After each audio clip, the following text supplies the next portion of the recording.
কিছুক্ষণ আগে হবিগঞ্জের শায়েস্তাগঞ্জ উপজেলা মাঠে নির্বাচনী জনসভায় যোগ দিয়েছেন তারেক রহমান। এই মুহূর্তে সেখানে আছেন আমাদের সহকর্মী কামরুজ্জামান রাজি।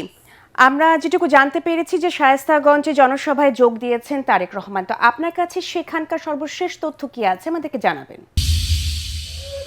নাজিয়াদ, আসলে জনসভাটি শেষ পর্যায়ে আছে।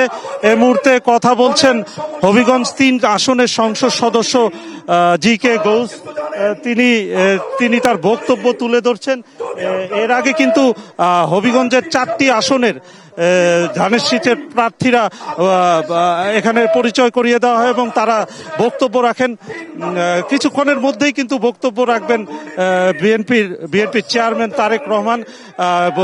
ব্রাহ্মণবাড়িয়ার মৌলভীবাজারের সমাবেশ শেষ করেই কিন্তু তিনি এখানে এসেছেন এবং কিছুক্ষণ আগে উপস্থিত হয়ে কিন্তু মঞ্চে দাঁড়িয়েই মাগরিবের নামাজ আদায় করেছেন। নামাজের বিরতির পর এখন আবার জনসভাটি শুরু হয়েছে। একটু পরেই কিন্তু বক্তব্য রাখবেন তারেক রহমান। এর আগে মৌলভীবাজারের সমাবেশে তিনি কিন্তু বলেছেন যে দেশকে গণতান্ত্রিক প্রক্রিয়ায় সুদৃঢ়ভাবে এগিয়ে নিতে ধানের শীষকেই ভোট দিতে হবে এবং ধানের শীষই পারে জনগণের স্বার্থ রক্ষা করতে এবং জনগণের জন্য কাজ করতে। তাই মৌলভীবাজারবাসীর কাছে কিন্তু তিনি ধানের শীষের পক্ষে ভোট চেয়েছেন।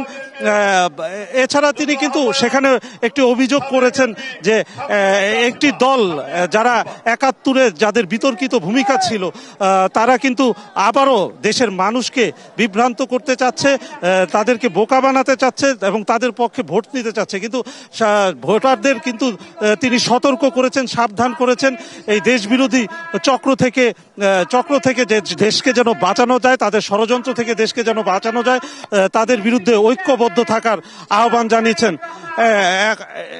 এই মুহূর্তে কিন্তু কিছুক্ষণ পরেই কিন্তু বক্তব্য রাখবেন বিএনপির চেয়ারম্যান তারেক রহমান। এই ছিল হবিগঞ্জের শায়েস্তাগঞ্জের জনসভা থেকে আমার কাছে সবশেষ খবর। নাজিয়াত।